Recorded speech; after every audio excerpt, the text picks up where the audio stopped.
Salut mes amis, c'est Bonjour Brigitte ici. Comment allez-vous? Oui, how are you guys doing? Comment below. Oui, I'm so excited to see you guys. I absolutely love this Facebook Live every Tuesday, 11 a.m. Pacific Time, 2 p.m. Eastern. Wait, because it allows me to connect with you guys, say hi. And today, of course, I'm wearing my special Paris sweatshirt. Oui, this is actually a gift from a student, Madame Marilyn. Merci beaucoup. Oui, and so mes amis, we'll just wait a few minutes before getting started. But wait, I had the best time in Paris. I'm back in Vancouver. Definitely gonna be going back ASAP. Like many of you, I love Paris. The culture, the cafes, the museums, just wonderful. Wait, and this time, as I mentioned in my last Facebook Live, I stayed in the 5th, le 5e arrondissement, which is known as the Latin Quarter, le Quartier Latin. It's right across from Le Marais, so it's a 10-minute walk from Notre-Dame, and I loved it. It's the perfect place to stay for me because I loved how lively it was. It has the Pantheon of Paris, le Panthéon, which is stunning. Wait, I'm gonna post photos soon, but that's the great news. It also has so many cafes and everything like that, and it's really kind of like a student area because it also has the Sorbonne, which is a famous university of Paris. And what I really loved is just it's so central. It's really easy to get anywhere you want, whether that be the Louvre, le Musée d'Orsay, la Tour Eiffel, the Eiffel Tower. Oui. And so because I was in the 5e, I was basically at Notre-Dame every single day because it was a 5-minute walk from where I was, or not, sorry, not a 5-minute walk, a 10-minute walk from where I was in the Latin Quarter, le Quartier Latin. I literally visited Notre-Dame every single day. The reason why that was possible was because entering Notre-Dame is free. Wait, so I love that because it's such a beautiful, not only an art masterpiece, but obviously a place of worship. It holds a special place in so many people's hearts, whether you're religious or not.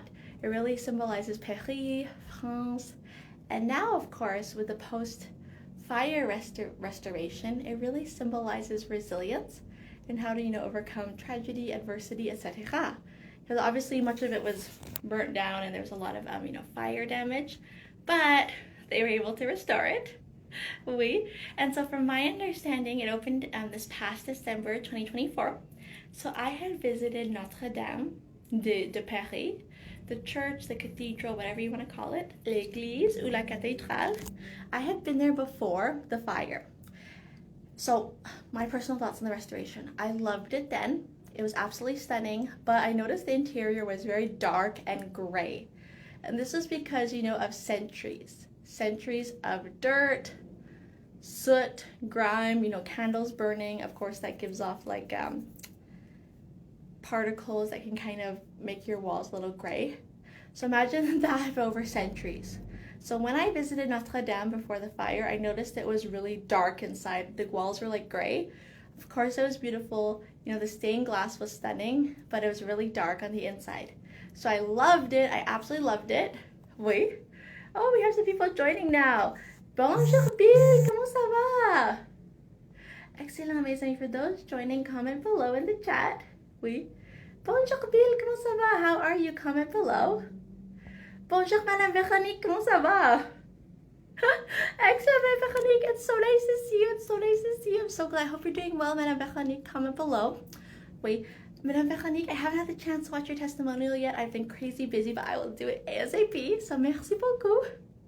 Oui, and so when I was thinking about Notre-Dame before the fire, I noticed the interior is really dark. Still beautiful, but very gray, the walls were very gray from, centuries of candles burning, just general grime and dirt, etc. But I will say now, after the fire, I noticed a massive difference. In the sense that when you walk in there, the first thing you notice is how bright it is. It's extremely noticeable. And personally, I really like that because it just seems now so bright and beautiful. The walls, they're not white, they're kind of like an off-white, like a cream. So it doesn't feel sterile or anything. In fact, it feels really homey. It has a really homey, cozy, comfy feeling. Almost like, you're at home and you feel comfortable in your home, and it almost feels like it just got like a new paint, like a new paint job. Like it went from being dark and gray on the inside, still beautiful, but now it's super bright and you're just like, wow. Personally, I love it. I think it's more it's a lot brighter. It's a lot easier to see, like visually, the details inside the cathedral, inside the church, because there's just more light. There's just more light on the inside. So when you're looking at the engravings, the carvings, you know, the sculptures, the stained glass windows, I personally found it was just a lot easier to see all of the details because it was so bright. With everything basically being like a cream color, it just allowed, in my opinion, more light to come into the church cathedral, which made it a lot easier to enjoy the experience. Wait, because I don't want to be dramatic, but before it was very, you know, dark and gray on the inside of Notre-Dame. It almost felt like you needed a flashlight to see some of the details, or you wanted to turn your phone flashlight on just to like see everything.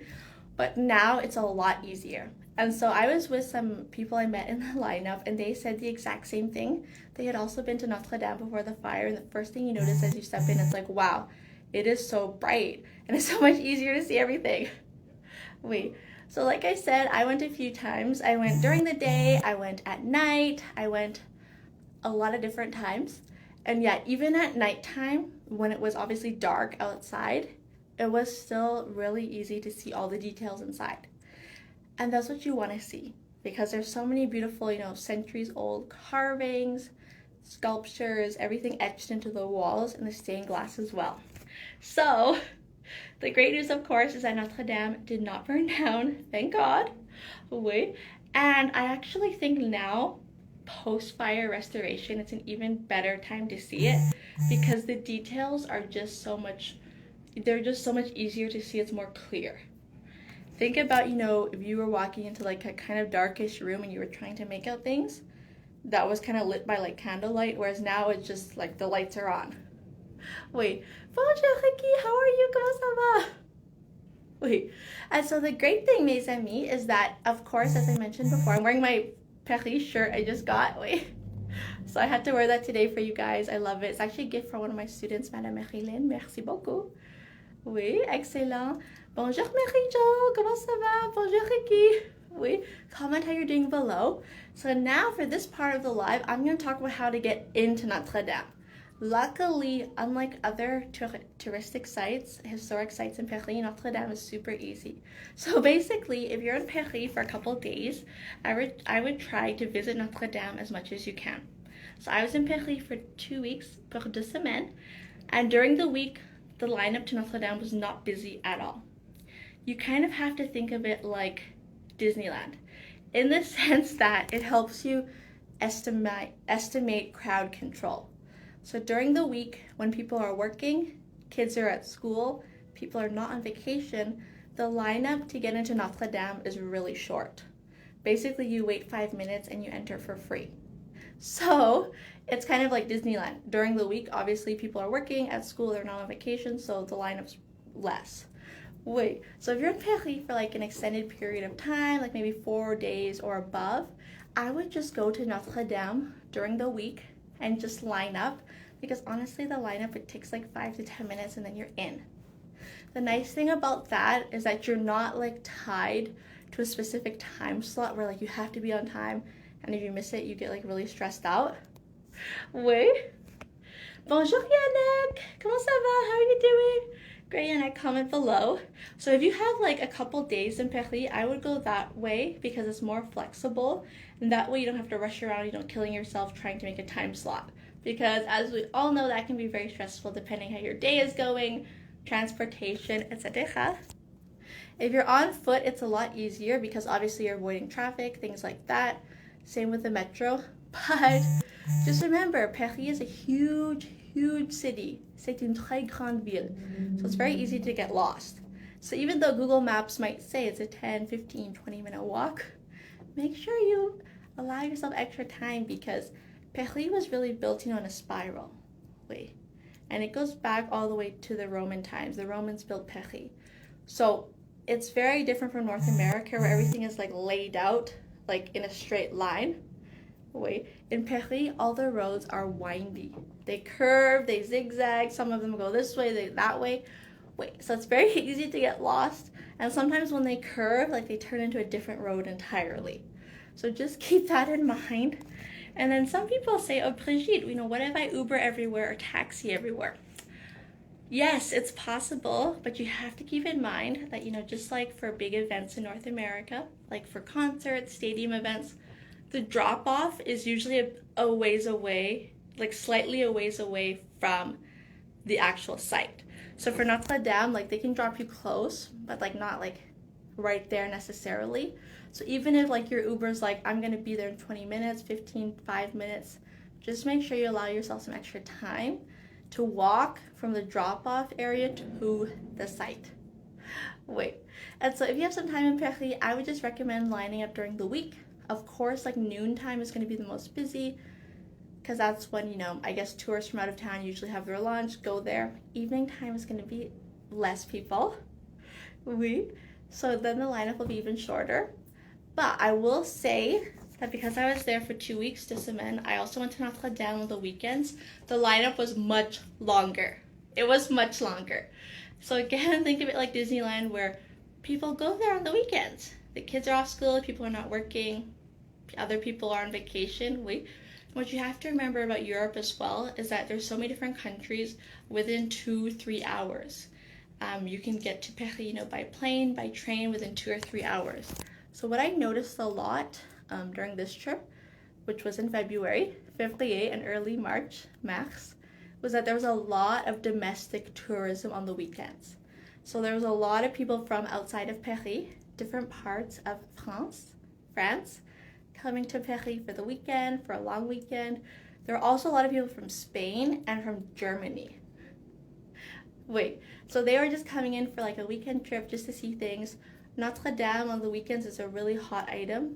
Obviously all the time it is, but especially on the weekends, because everyone wants to see the post-fire restoration. So a lot of people in Europe, had seen Notre-Dame previously, but they want to see it now after the fire, now that it's open again.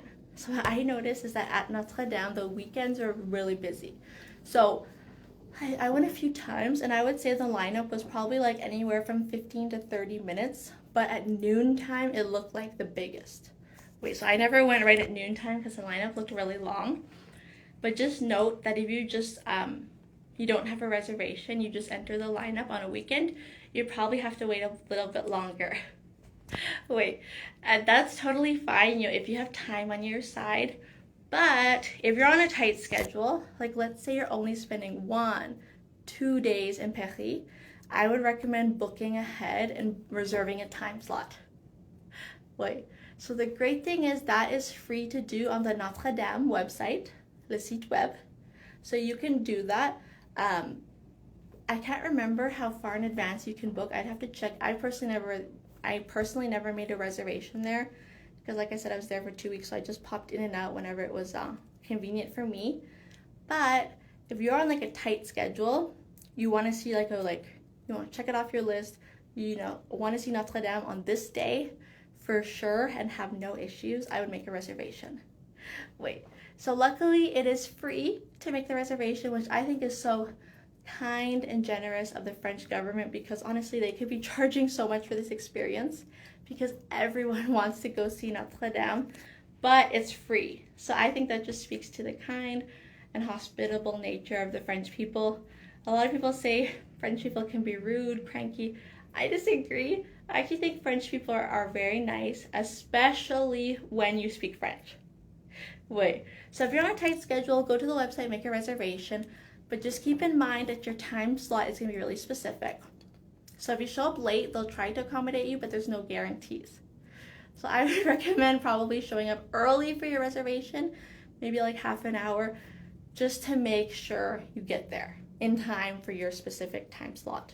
So whether you're walking, taking the metro, taking a taxi, bus, Uber, just allow yourself some extra time, because although it looks very obvious and self-evident on Google Maps, on a paper map, whatever you have, in real life, you could get lost very easily. I've been to Paris many times and I still get lost. And I speak French. Wait, so that's the one thing. And I will say in Paris, there's not that much public Wi-Fi. There is some, but not a lot. So if you plan to be like walking, taking the bus, Uber, you will need some type of internet connection. Wait, just because the Wi-Fi is not reliable and a lot of cafes don't have it, or it's password encrypted. So you actually have to sit down at the cafe, order something, take your time to get on the Wi-Fi. Wait, you can't just stand outside the cafe and, steal the Wi-Fi. Wait, so if you watch my other video about SIM cards, I'll link it below. But you can easily get, if you have an old unlocked phone, you can easily bring that to Paris, put in a French SIM card, and you can get cheap data. Wait, so unlimited internet. Like for example, I did that before and it was like 50 gigabytes for like 30 euros, which is like 30 US dollars. Wait, so that's gonna last you a lot. And then you can hotspot your current phone from your old phone to get internet connection there. Wait, so I explained that actually in my other video, like more in detail, so I'll link it here. But yeah, definitely allow yourself some extra time just so you don't get stressed out. Because the last thing you want to do when you're on vacation, when you're traveling, is to have like a stress attack and like almost have a heart attack. Wait, so that's the great news. And I will say Notre-Dame. I know before the fire you could walk to the top and take photos from the top of it. I need to check after the fire. I didn't do that this time. I want to next. But I know in the back of the church, it's still very visible. There's a lot of scaffolding in the back of the church. So luckily when you go inside, everything is perfect on the inside. But when you go outside on the back of the church, there's a lot of scaffolding for the exterior. So I think they're still repairing that. Wait, so I'm not sure if you can walk to the top of Notre Dame currently, but you were able to in the past. Wait. And so that's Notre Dame. So mes amis, please comment below. Do you have any questions? Avez-vous des questions? Wait. And of course, Notre Dame, you can't miss it. It's a famous landmark of Paris. It represents, resilience, hope, for people that are religious, faith. Wait. What was really nice is that I was there once on a Friday evening, and they were holding a service there. Wait. And so I'm religious, but I wasn't able to join the service because it was like roped off. So if you actually want to attend like a church, like a religious service at Notre Dame, what I would do is check their website, because I think there's a specific like day and time. Obviously you need to line up. I believe it's free, but you might have to reserve. But if it, the main thing is they get you to line up at a certain time, then you can listen to the service there. So I think that's really amazing, because if you're, religious, it's so cool to attend a service inside Notre Dame. Wait, and so comment below, mes amis. Do you have any questions? Avez-vous des questions? Have you been to Notre Dame before? What did you think? Do you want to go? I want to hear all your thoughts. Wait, and I will mention, mes amis, the benefits of speaking French. So as it relates to visiting Paris. So Notre Dame, I had no issues, but when I was going from the Latin Quarter to the 7th arrondissement, the 7e, I somehow took the wrong bus. Anyways, I had made a reservation to go to the top of the Eiffel Tower at a specific time. Unfortunately, because of the bus issue, I ended up arriving there like 40 minutes late.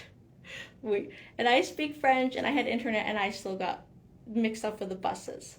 So the great thing was that because I spoke French, the Eiffel Tower people let me in without a problem, even though I was 40 minutes late for my reservation, and I had the best time. So I'm so grateful to them. And what really helped was I spoke French, because it enabled me to keep my ticket, enjoy the experience even though I was quite late, because the Eiffel Tower does recommend that you get there half an hour early before your reservation. So if you take that into account, I was over an hour late. But in any case, they were super nice. And I should mention that when I was in Paris at the Eiffel Tower, they had a limited time special edition thing on the first floor, le premier étage, which was the suspension bridge, le pont suspendu. So I'll also drop that in the chat. It was basically a suspension bridge that took you across like the hole in the middle of the Eiffel Tower.